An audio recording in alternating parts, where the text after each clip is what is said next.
ENL Vlog. ENL Vlog. Seda ei olnud varem. Ja subscribe to channel, et väga hea kanal.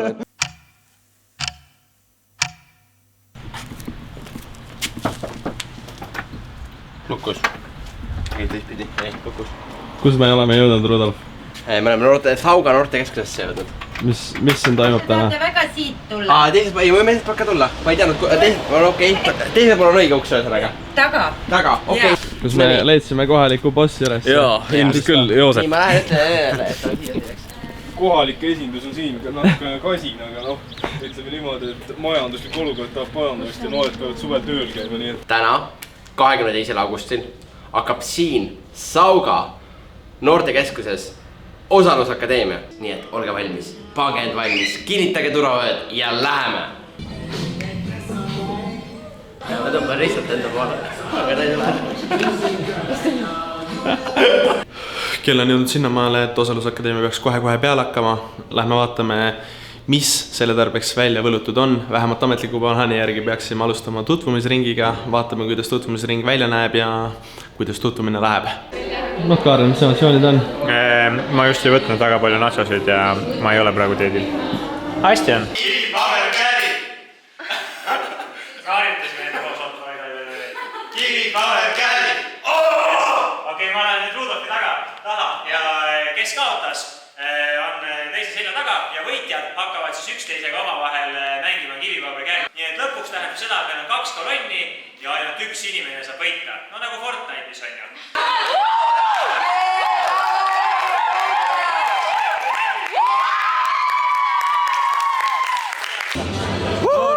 Kuidas tutvumisvoor läks? Suurepäraselt öeldi, kusjuures teile on alati mega äge, aga ta ütles, et kõik leiavad 10 sõpra, aga ma vaidlen vastu, kõik leiavad vähemalt 10 sõpra. Ehk siis see on mega, mis siis toimub. Te peaksite ka siin olema, kui veel ei ole. Tulge, kui te ei jõua, kui te näete seda liiga hilja, tulete järgmine aasta, aga see on imeline. Kuidas läheb? Kuidas tutvumisvoor oli? Väga hästi, noh. Siin on juba uusi tuttavaid rohkem kui 10 kõvasti. Pigem nagu 10 korda 10, aga no nii palju ei ole osaleid siin. Kuidas tulevane toit maitseb? Tulevane toit maitseb hästi visuaalselt, vähemalt visuaalne komponent on väga paigas toidul. Just õige kogus kastet, õige kolladusastmega kartulid, täpselt kana on õigesti põunistatud, kõik. Noh, veebikoolitusteni me veel jõudnud ei ole, aga ega me siis targast ja tähtsast infost kedagi ilma jätta ei saa. Lähme lükkame maiki mõnele koolitajale külge ja vaatame, kuidas siis efektiivselt huvikaitset teha. Ma saan aru, et see kehalise kasvatuse õpetus on nagu ümber nimetatud, aga nagu rivi, teate, rivi, jah? Rivi ei ole ring, rivi on üks sirge. Just, ma arvan, et see on nagu üks selline hästi põhimõtteline point, et teised inimesed peavad ka ju leidma, et see on mingisugune mõistlik asi, mille ees seista. Et see on asi, mille poole me päriselt tahame liikuda. Vaata, mäletate, Kaarel tõi selle näite. Kui tema läheb emalt küsima taskuraha, siis see ei ole huvikaitse. Nojah, ongi protesti tegelikult on protest ka üks täiesti tegemise vorm. Kel on toimumas simulatsioon, nimelt on olemas mingisugused loodud olukorrad, mida siis lahendada tuleb.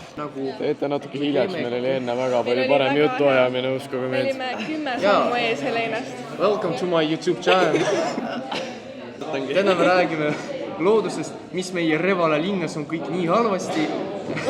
Ei ole või? Miks meie... Selles mõttes, et me üritame vallavalitsusele maha müüa seda, et meil on väga vaja vaimse tervise spetsialiste, et inimeste elu paremaks teha. Kas see on päriselt ka tehtav või? Jaa, ikka, päriselt muidugi on tehtav, sellepärast, et see on väga tähtis teema ja see on väga vajalik. Rudolf, kuidas asi edeneb? Väga hästi. Kahjuks hoolekogu president kukkus pea peale ja nüüd peab kirja panema kõik küsimused, millele ta juba vastas, et neid teistele ka esitada. Kaarel, mis saama hakkab? Kuule, me lähme kohe õue natukene mänge mängima, olgem ausad, sees ikka hakkab aju normaalselt kärssama, nii et kui snäksid on laua pealt võetud, siis võtan kaasa. Vaadake kindlasti nüüd Ristole kaamerasse, me nüüd tahame vaadata seda, et kes need on, kellega tulevikus koostööd teha ja need, kellega peab natuke ettevaatlik olema. Nüüd ma pean jagama või tahan kuulda, et kes valetas, miks ja millal. Nii, mis vale oli? Valetasin poisile, et ma ei taha süüa, sest ta tegemist ei tahtnud ta venda näha. Ei tahtnud poisi venda näha. No nii. Ma peitsin venna telefon sellepärast, et ma ei tahtnud temaga koos mängima. ta ei tahtnud seda lihtsalt kõva häälega öelda, peitis venna telefoni ära. Ei tahtnud temaga koos mängima minna. Teini, tead mis või? ei, veel mitte. Saad aru, meil on fotosüüdistus. Me saadame su vennale. Okei, tegelikult nali. Me oleme sinu poole peal, sa oled siin, sellepärast on kõik hästi. Me ise saime ka väga palju uusi mõtteid tegelikult, et just nende komisjonides osalemisega, et sai nagu, kuna me ise tegime ettekannet, siis sai ka oma mõtteid natukene korrastatud, nii ütelda.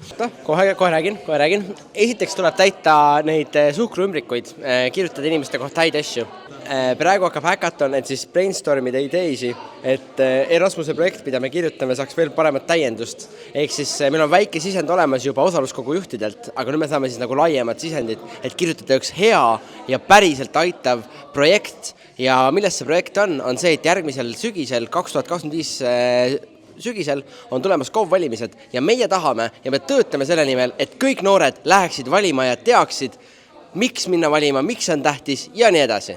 No nii, Rudolf seletas ära meile, milles probleem on. Lähme vaatame, kas me leiame mõne häkatoni pesakonna ka, kes probleemi lahata tahab meiega.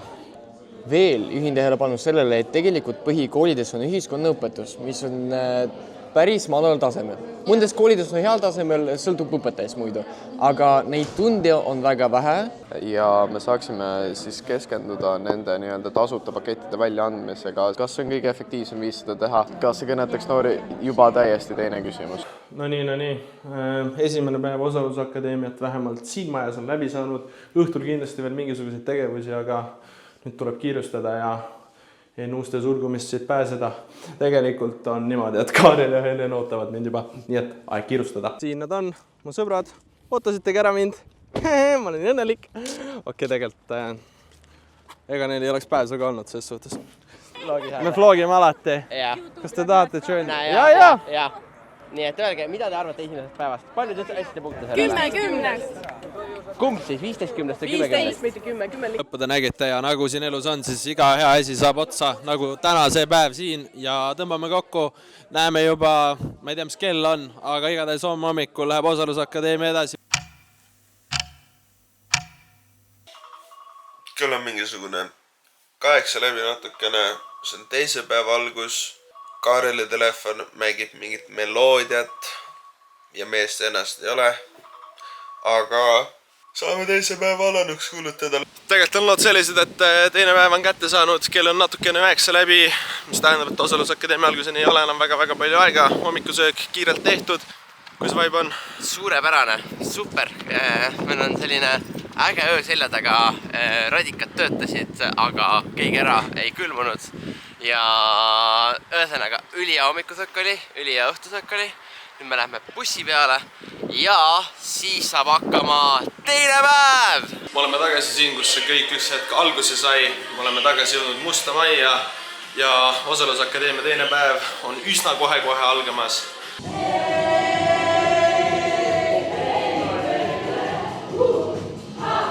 No nii, osalusakadeemia teine päev on käes ja meil on esimene külaline Haridus- ja Teadusministeeriumist. Kes ta on, mis ta teeb, sellest ilmselt tegelikult räägib teile juba teile lähemalt, sellepärast et me oleme endale saanud ka reporteri lõpuks ometi. Nii et kindlasti teile uurib, kes ta on, mis ta teeb. Meile tuli rääkima Haridus- ja Teadusministeeriumi peaekspert ja ta tuli rääkima meile sellest noorte osalusest ja kõigest. Kuigi ta ei ole väga hea esineja, ta ütles, siis ta sai väga hästi hakkama ja inspireeris meid kõike väga palju. Kas te arvate, et see, et noortel on arvamused erinevad ja nad julgevad seda öelda, et kas te arvate, et see on pigem negatiivne või pigem positiivne? Mina arvan, et see on äärmiselt positiivne.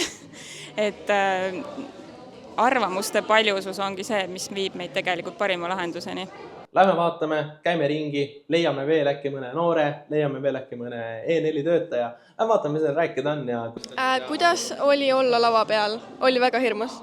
No arvestades sellega, et ma tavaliselt ei ole seda teinud, siis pigem oli, aga see andis mulle julgust juurde ja arenesin võib-olla.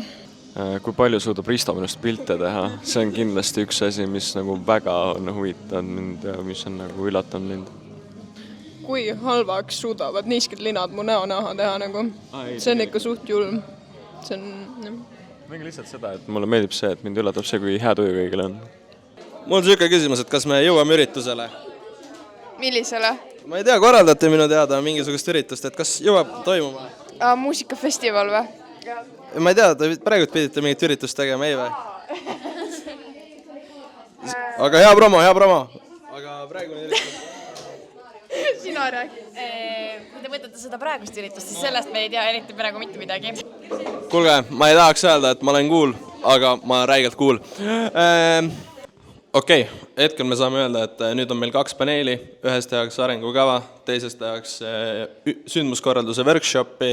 Ühesõnaga käisin teises workshopis, seal on väga tuline arutelu, igasuguseid sündmuseid korraldatakse ja värki. Mis siin toimub? Siin arutatakse praegu selle üle, et ENL korraldab erinevaid koolitusi, aga enamasti need koolitused praeguseks on olnud sellised, kuidas ma ütlen, 1 päev, võib-olla ööbimine ja siis on koolitus läbi, aga võib-olla oleks vaja mingid pikemaaegseid kursuseid, et see õpe oleks jätkusuutlik ja järjepidev. Ja nüüd me praegu kogume sisendid, mis osaluskogudelt siis, et millised need peaksid olema, need loengud, mis kursused nad vajaksid, et nad saaksid oma tegevusi veelgi parandada. Praegu me just lõpetasime, meil olid paralleelsessioonid ja me just lõpetasime need, me õppisime väga palju uut. Üks oli siis sündmuskorraldus ja teine oli EN4 arengukava ja siis tegevuskava, mis valmib hetkel ja see oli väga huvitav, kõik tegid ilusti kaasa ja tõesti siin on väga aktiivsed noored minu meelest ja see, et kuidas kõik nagu keskendusid ja niimoodi, et nagu ma ei ole sellist asja varem näinud ja eriti koolis nagu üldse sellist asja ei ole. Nii et ma olen ise ka väga-väga üllatunud. Mulle meeldis, kuidas see nagu arutelu kõigi vahel käis. Kas näiteks koolides või igapäevelus on nagu sellist arutelu näha või ongi, et siin on lihtsalt väga aktiivsed ja väga julged noored? Ma arvan natuke mõlemat, aga kindlasti siin on nagu aktiivsemad noored, kui koolis näha võib. Mis on olnud teie lemmiktegevus siiamaani sellel üritusel? Vaidlemine eile. Ma tahaks seda ikka veel teha, aga meil sai aeg otsa ja... Mis teemal me vaidlesime? Ma olen lühimäluga. See, millega ma siin vaidlesin, siin Maarju ja nendega, see oli see, kuidas noori valima saada. Kas sa nimetaksid seda pigem vaidluseks või pigem väitluseks? See oli niisugune natuke kõvema häälega arutelu. Lemmiktegevus. Mulle meeldisid eile õhtused mängud. Kõik mängud meeldisid. Tere! Ma olen Karmen, ma olen ENL-i nõukogu liige. Mis teile silma jäi täna selle osalusakadeemia juures? Mulle väga meeldis, et meie töötoas, kus me rääkisime arengukavast, noored mõtlesid nagu kaasa, isegi kui see oli natukene keeruline ja hoomamatu teema, aga et nad ikkagi jõudsid ka väga praktiliste lahendusteni, mis meid siis väga aitavad tegelikult tulevikus kaasa. Kuulge, super, tegelikult on minu jaoks selja taga juba vaatad peaaegu 2 täis tööpäeva, aga ma arvan, et me ei tõmba seda asja siin veel kokku. Lähme vaatame, käime ringi, leiame veel äkki mõne noore, leiame veel äkki mõne E4 töötaja. Lähme vaatame, mis neil rääkida on ja kuidas nemad võtaksid selle osalusakadeemia kokku. Jan, sina kui üks inimene, kellega ma sain siin üritusel tuttavaks, võta kokku üritus. Väga meeldiv oli ja kuna mind kutsuti siia, kuna ma ei tulnud siia otses mõttes ise niimoodi, siis ma olen väga üllatunud, et mul nii meeldiv oli. Mis su lemmikkogemus oli? Kindlasti sina, sa oled kõige parem. Millised on emotsioonid? Kõrged ja toredad. Kus te nüüd neid E4 sokke kanda kavatsete? Koolis, kindlasti koolis. Sain. See on tagurpidi, aga vaata. Ja ma hakkan promoma nüüd ENL-i igal pool vaata selle särgiga. Video ei lõppe veel siin. Paneme teile jooksma mingisugused blooperid, mille ma olen välja võtnud ja lõpetame. Aga teiega kohtume juba järgmisel üritusel, nii et hoia meie sotsiaalmeedial silm peal ja peatselt nägemiseni. Ema, Risto lubas mulle, et ma saan kuulsaks, et varsti ma olen kuulus. Risto ei valeta kunagi. Ja kui mina oleksin Marko Reikop ja kommenteeriksin Eurovisiooni, siis ütleksin, et see koreograafia on vähemalt 3 punkti vääriline. Seal tuleb E4 üks ainus ja suur juht. Kaarel, issand jumal, valgus on kehv. Ma olen viimastel päevadel palju söönud, aga asi nagu nii hullusti ka ei ole, Jonna. Suur, jah. Sul tekib võimalus näha, et iga ameti taga esimese ploki mõte oli see, et natukenegi istutada teiste seda iseennast proovile panna. Teile, mul on sulle äärmiselt tähtis küsimus. Miks noored osalevad otsustusprotsessides? Osalevad või ei osale? ja subscribe to channel, et väga hea kanal.